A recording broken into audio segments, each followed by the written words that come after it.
Nabi Sulaiman merupakan salah satu dari 25 nabi yang diutus oleh Allah Subhanahu wa Ta'ala. Seperti kisah nabi lainnya, kisahnya banyak disebutkan melalui ayat-ayat firman Allah Subhanahu wa Ta'ala di Al-Quran. Menariknya, kisahnya tersebar melalui ayat-ayat di surah yang berbeda dalam Al-Quran. Mengutip buku Al-Quran dan Prinsip Ketatanegaraan Studi Kisah Nabi Sulaiman oleh Agus Rizal DKK, kisah Nabi Sulaiman ditemukan pada 16 ayat yang tersebar dalam 7 surah di dalam Al-Quran. Sejumlah ayat tersebut menyebutkan kata kunci Sulaiman. 7 surahnya antara lain Al-Baqarah, An-Nisa, Al-An'am, Al-Anbiya, An-Naml, Saba, dan Sad.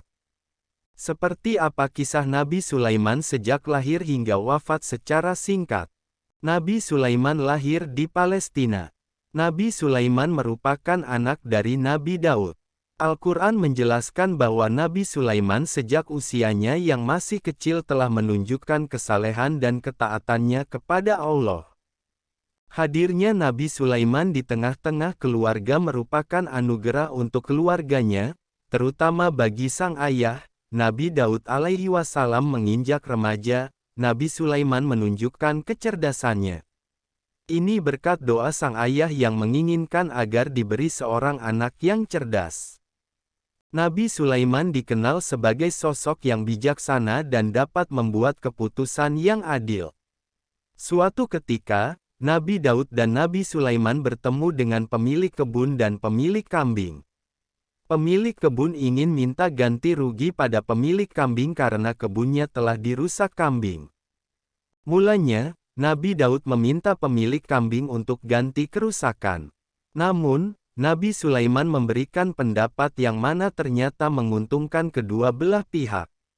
Pemilik kambing menyerahkan kambingnya, tapi pemilik kebun harus merawat kambing.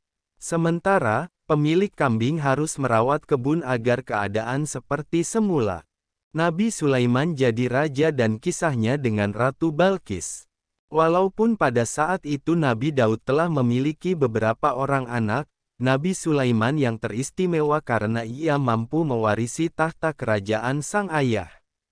Akan tetapi, rupanya keistimewaan tersebut membuat sang kakak iri. Kakak tertuanya, Absyalum merasa iri padanya. Absyalum kemudian berencana untuk merebut kekuasaan sang ayah dengan menyusun kekuatan secara sembunyi-sembunyi. Namun, usahanya gagal karena terbunuh dalam kerusuhan akibat masyarakat pro dan kontra. Nabi Sulaiman pun pada akhirnya menggantikan tahta sang ayah. Ketika menjadi raja, Sulaiman justru tidak silau dengan kekuasaan dan hadiah. Ia tetap jujur dan tidak sombong. Saat menjadi raja, Nabi Sulaiman mengandalkan burung hudhud untuk bersurat.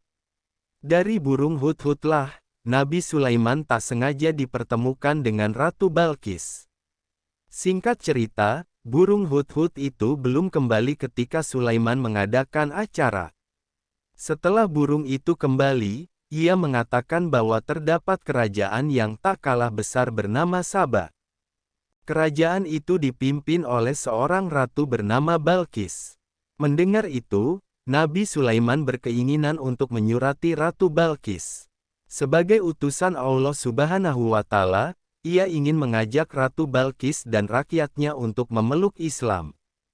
Setelah bersurat, Ratu Balqis terkejut dan mendiskusikannya pada penasihat kerajaan.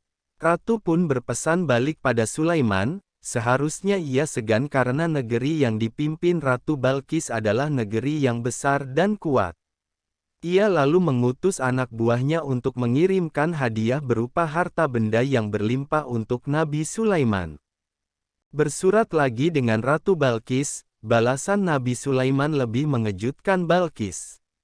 Apa yang Allah berikan kepadaku lebih baik daripada yang Allah berikan kepadamu, tetapi kamu merasa bangga dengan hadiahmu. Kembalilah kepada mereka, sungguh, kami pasti akan mendatangi mereka dengan bala tentara yang mereka tidak mampu melawannya, dan akan kami usir mereka dari negeri itu.